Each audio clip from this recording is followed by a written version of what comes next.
The Nigerian National Petroleum Corporation Limited will have the first right of refusal to supply the Dangote refinery with about 300,000 barrels of crude oil per day for the next 20 years. Hello and welcome back to Newsroom Nigeria. This is where we give you hot, fresh and sizzling news all day long. If you haven't subscribed to this channel yet by now, what are you doing? Please go ahead and subscribe. Join this amazing community we have. Most importantly, give this video a massive thumbs up. Turn on the post notification bell so that you can be the first to get notified whenever we upload a new video. Without further ado, let's dive straight into the details of today's news.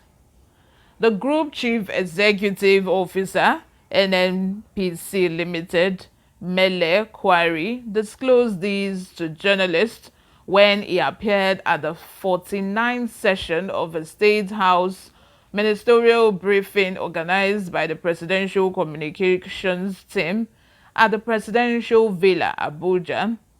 A supply of 300,000 per day in 20 years bring the total supply to 2.1 trillion by the Nnpc. According to him, the corporation had succeeded in locking down the huge supply as part of the federal government's means of guaranteeing sufficient petroleum product supply for Nigeria. We have secured the right to sell up to 300,000 barrels of crude oil to the Dangote refinery for the next 20 years. Not only that, by right, we also have access to 20% production from that plant, he said. He alleged that stolen crude oil products were now stored in places of worship such as churches and mosques. He also noted that various law enforcement agencies had arrested 122 persons involved in pipeline vandalism and oil theft from April to August of 2022. This was as it justified the government's recent move to hire private entities to safeguard the network of oil pipelines crisscrossing the country.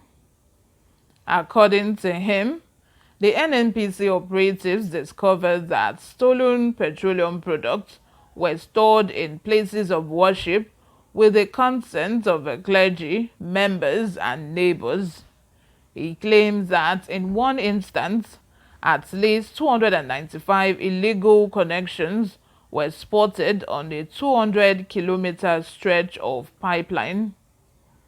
As you may be aware, because of a very unfortunate act of vandals along our major pipelines from Atlas Cove all the way to Ibadan and all others connecting all the 37 depots that we have across the country, none of them can take delivery of products today. The reason is very simple. For some of the lines, for instance, from Warri to Benin, we haven't operated them for 15 years. Every molecule of products that we put gets lost. You remember the sad fire incident close to Sapele that killed so many people? We had to shut it down, and as we speak, we have a high level of losses on our product pipeline. You remember Lagos when a fire outbreak happened on one of our pipelines? We discovered that some of the pipelines were actually connected to individuals' homes. And not only that, with all sensitivity to our religious beliefs, some of the pipelines and some of the products that were found were in churches and mosques, Yari said. He explained that the spat of vandalism had prompted Nnpc Limited to shut down its network of pipelines conveying petroleum products across theft zone area. When we say we are losing 700,000 barrels of crude oil per day, we mean it. It is an opportunity lost. There is no company that will produce oil and then you lose 80% of that and continue to produce the oil. The NNPC chief said the government's response to oil theft has led to the arrest of 122 persons between April and August 2022. Now, here is my opinion. Do I think vandalism should be encouraged? Do I think it is good? Of course not.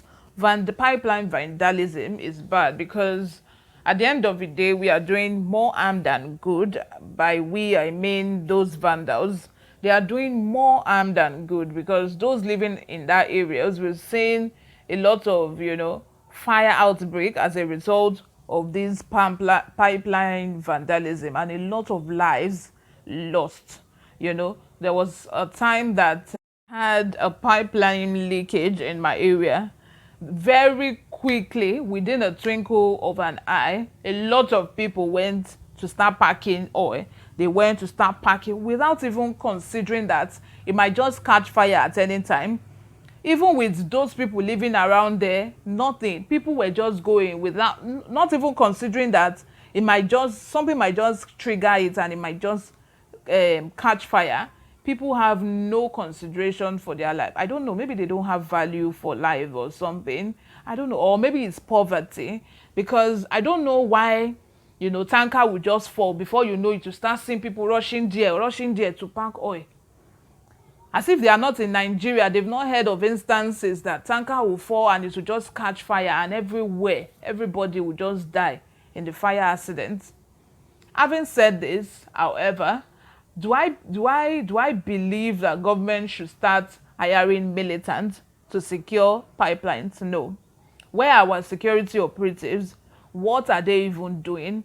Right now, Nnpc are claiming that these petroleum products are even stored in churches and mosques, that security operatives are even involved in all this, that whenever a soldier gets posted to the Niger Delta area, all they need to do is just to bargain with all these oil traffickers, and then they will just start collecting money. They will even be the ones securing them to carry all these products to steal government property, vandalize the government property.